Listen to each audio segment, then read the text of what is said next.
నాచారం పారిశ్రామిక వాడలో ఉన్న షాహీ ఎక్స్పోర్ట్ గార్మెంట్ సంస్థలో పనిచేస్తున్న మహిళా కార్మికులు తమకు జీతాలు పెంచాలని చేస్తున్న ధర్నా కార్యక్రమం నేటికి 5వ రోజుకు చేరుకుంది.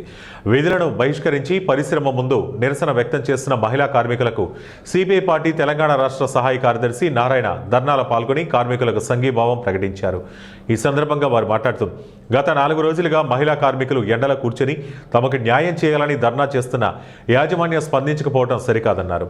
కంపెనీలో పనిచేస్తున్న మహిళలకు కనీస గౌరవం ఇవ్వకుండా అసభ్యంగా ప్రవర్తిస్తున్నారని, అలా ప్రవర్తించిన వారిపై కఠినమైన చర్యలు తీసుకోవాలని డిమాండ్ చేస్తున్నామన్నారు.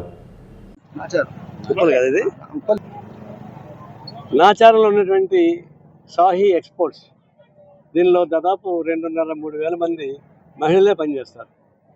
వాళ్ళని రకరకాల ఇబ్బంది పెడుతున్నారు. గత 4-5 ఏళ్ళుగా లేదా 10 ఏళ్ళుగా వాళ్ళకు 6,000, 5,000 నుంచి ఇప్పుడు 10,000 దాకా వచ్చారు కొంతమంది. అది కనీస వేతనం కానే కాదు.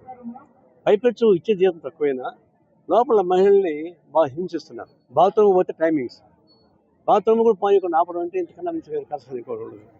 వాళ్ళు సెలవులు 1 రోజు ఎక్స్ట్రా అయిపోతే డబ్బులు ఖర్చు చేస్తున్నారు. అనేక రకాల ఇబ్బంది పెడుతున్నారు. మహిళల్ని ఇబ్బంది పెడితే కలకంట కానీ ఉడకపోదు. వాళ్ళు ఏడిపిస్తే ఇంకా ఫ్యాక్టరీకి చాలా నష్టం వస్తుంది. వాళ్ళకు ఏ యూనియన్ సంబంధం లేకుండానే వాళ్ళు స్వచ్ఛందంగా సమ్మెకి వచ్చారు. దాన్ని బట్టి వాళ్ళు ఎంత కడుపు పండాలా, వాళ్ళు ఎంత ఇబ్బంది పడి ఉండాలా, ఎంత అవమానపడి ఉండాలా అది బయట రావడానికి. అందులో సమ్మె చేయడం అంటే ఏ రాజకీయ పార్టీ ఏ సంఘటన కూడా లేకుండా వాళ్ళే వచ్చారు. అభినందించదగ్గ విషయం. వాళ్ళు గట్టిగా ఉన్నారు. అయితే ఎన్ని రోజులు ఉంటారు తర్వాత విషయం. ఇప్పుడు మేనేజ్మెంట్ వచ్చింది, కొన్ని హామీలు ఇచ్చాయి. హామీ మాకు అసలు మేనేజ్మెంట్ రావాలా, 1 వారం టైం ఇస్తామంటున్నారు. దాని మీద నమ్మకం ఉండేది వర్కర్స్కి. ఎందుకంటే